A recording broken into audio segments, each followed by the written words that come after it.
osasungarri, ez osasungarri, askotan zer dan zer, bueno, badakigu, zer dan zer, ezta? Kalitatie, hon egiten digun hori guztia eta ez horren beste, otorduak, esate baterako, betiko mitoa, 5 otordu, zuek zenbat otordu?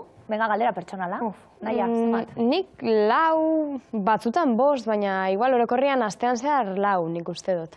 Asteburutan igual 3, ez dakit. Andrea, zuk? Nire kasuan, segun mota dan. Konsultako egunak dianetan, hor 5 askotan izaten dira. Bestela, 3 izango da etxetik kanpoko egun normaletan, eta oikuena 4. 3, 4, 5, horretan, 2, isainoiz. 2 askotan bai, 2 txarrizen beste, igual ez dela horren besterako, gozariak eta deitxe egingo dugu horri buruz, igual gozaldu ez, bai baskaldu askoa, faldu asko torre gauzedanak, 5 otordu ideala? Izan ala, edo ez. Azkenean hori da, ez? Oso pertsonala dan kontu bat da, eta egia esan da, 5 otordu itxeak jende askori goze eta zertasun sensazio horrek erregulatzen lagundu aldotza, azkenean igual, gozari, amaiketako, baskari, merienda eta afarian jaten dugunez, igual, otordu nagusietara olako ansiedade edo gozeak inez heltzeko, baina beste askorentzat agian ez da proposa, begiratu behar da, pertsona bakoitzaren patroia zein dan, pertsona bakoitzaren ordutegia, igual gau ez lan itzen duen pertsona baten dako, ez da berdina seiretan hitzartzen den pertsona baten dako dana, ez?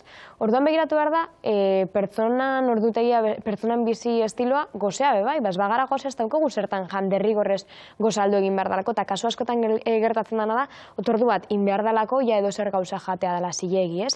Otorduak hartzen dagoelako garrantzia.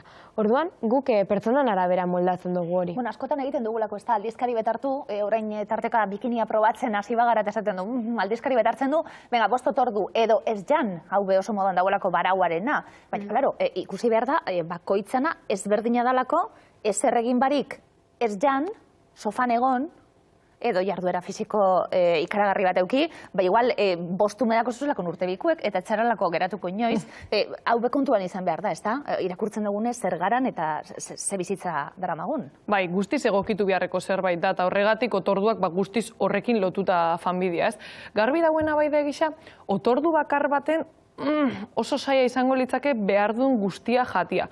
Baina hortik aurrera, 2, 3, 4, 5, bakoitzak egokitzeko. Eta gero nahiak esan dauen datua be oso garrantzitsua da. Ze batzutan pentsatzen du, zela entzundan 5 otordu egin behar diala, eta heldu da arratzaldia, eta ostras, zeo zer jan behar dut. Eta ez dakot ezer kaliadezkoa eskura, baina zela hobedan, 5 otordu ikea, 4 egin beharrean, bartukot parian dakoten zerbait. Ez garrantzitsuena da, kalitatezko zerbait izatia. Edo kontrakoa, pertsona askok uste daue hobedala batzutan, otordu gutxi hau itea, eta orduan, edo umiak dako hilako, eta asko pentsatzen daue umien merienda, baina uste daue umiekin biharreko zerbait dala. Eta eurak dako sekulako gozia, baina ez daue jaten, uste daue hilako ume kontu bat dala. Eta gero azkenean hor dator pikoteo sentsazioa, orduan, kasu horretan, igual, pertsona horreri beste otordu bat sartzea interesgarria izan leke horregatik egokitu bida.